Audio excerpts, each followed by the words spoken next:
Hi, I'm here to talk to you today about a behavior program that we want to implement with your son Trevor.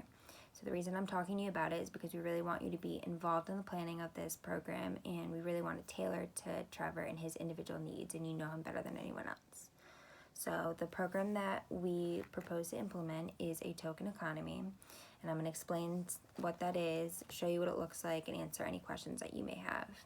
So a token economy is composed of three parts: a target behavior, a token received for displaying the target behavior, and a backup reinforcer. With the token economy, the token is exchanged for backup reinforcers, and token economies are really motivating, and they're used to increase or decrease the occurrence of a target behavior. So with your son Trevor, the target behavior that we'd be focusing on would be whole group cooperation and participation in the gen ed setting. So what that would look like would be Trevor remaining in his designated spot, which in his case in the classroom, he has his orange spot, which I know you've seen because you've been in his classroom. So they have the squares and he has the orange square. So he will be sitting or standing appropriately in that orange square. More specifically, when he's sitting, he'll be in his orange square, crisscross, hands in his lap, facing the point of instruction, which means facing his teacher when she's teaching the whole class. When it's time to stand, his feet will be planted in the orange square. He'll stand up, he'll be facing the point of instruction, and hands and arms will be at his sides to himself. So typically his whole group instruction is 20 minutes. So we don't expect him to sit there or stand there for 20 minutes. So we're going to break that up into 5 different sections. It'll be 4 minutes each.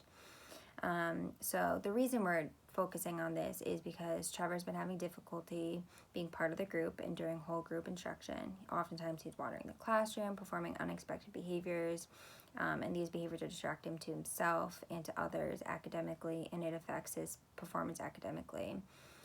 Also, he often will not keep his hands to himself and touches others. He'll make messes around the classroom. And oftentimes he's in his spot rolling around, making noises, touching others. So this behavior is not socially acceptable, and we want to change it. So we want to decrease this behavior with the use of a token economy. So as I said, his whole group instruction time is 20 minutes. So we want to break that up into 5 different sections for each. So I'm going to show you some sample token economies and show you kind of how we use it. So this is one that I've used with a friend. So in a token economy, they pick something they're working for. I am working for. My friend here has dinosaur, cars, iPad, coloring, sand. So let's say they pick iPad. I am working for iPad. This one only has 3. I have another one here who may have more. As I said, they're tailored to the individual needs. So Trevor's would have 5. 1, 2, 3, 4, 5. They'd be 4 minutes each. So this is one that would look just like Trevor's. So let's say this is his. I'm working for, and he picks, let's say, dance party. If he is sitting in his square for 4 minutes, or standing in his square for 4 minutes, after that 4 minutes, he'll get a smiley. Next one, smiley, if he's sitting in it. If he's not sitting in it, okay, we'll go to the next one. Once he fills the board, it doesn't have to be consecutively, but once he fills the board, he gets whatever he's working for. Once he gets that, you start back over. As I said, these are really tailored to the student. So this one, his, instead of smiley faces, they're cars. So we would pick whatever Trevor would prefer. And these options on the back, we'd also tailor that to his needs. So again, so in Trevor's 20-minute block, it'd be broken up into 1, 2, 3, 4, 5. He picked what he's working for. You put that right here, I am working for, so we can see it. This is a visual that will be in front of Trevor. He can see it at all times, but we are teaching them that all the Velcro and the stuff that's kept on the back, this is teacher touch. He can't just put smiley faces. He can't just be doing that, because we want him to see it, but we want him to know that we're controlling this. So with this behavior system, we will be using data, because with behavior analysis, we're always creating data sheets, using the data to drive our instruction. So this is kind of what the data sheet would look like. The session date, 1, 2, 3, 4, 5, broken up into those 5 sections. Putting the total, tracking the total amount of time that he stayed in each section, if the reinforcer was earned, and which reinforcer he picked, and some notes.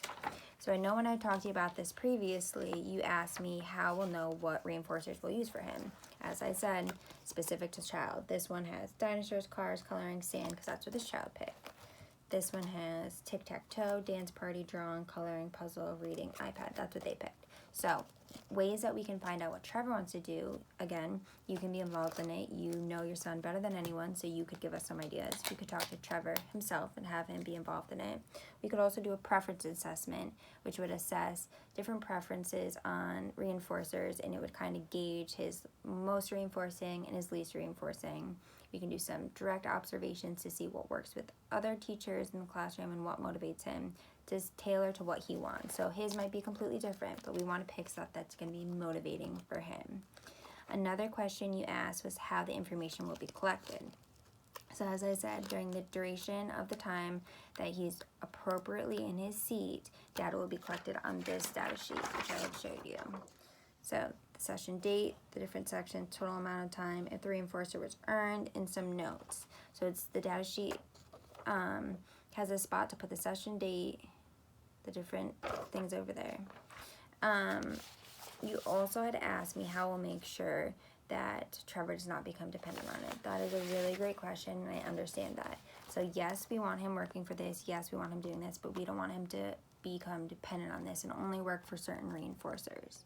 We want him to learn this skill. We want him to decrease his wandering, decrease his other behaviors, and increase his whole group cooperation and participation. So we want this to be a motivating tool to increase his participation and cooperation. That's our target behavior. That's what we want out of this.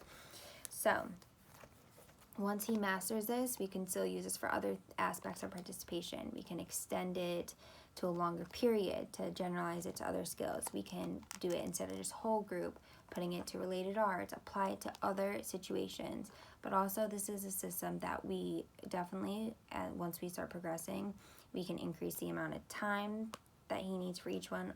And this is a system that we can fade. So he has other opportunities to earn reinforcers. We have other things to motivate him. So once he masters this, we can use this to change the goal a little bit, but we're definitely going to fade this out, and we're going to find other ways to motivate him so he doesn't become dependent on it. So again, you know your son better than anyone. We want to try this to increase his whole group cooperation and participation and kind of decrease some of those negative behaviors. So I really think that this token economy will be an awesome system to motivate him and increase the cooperation.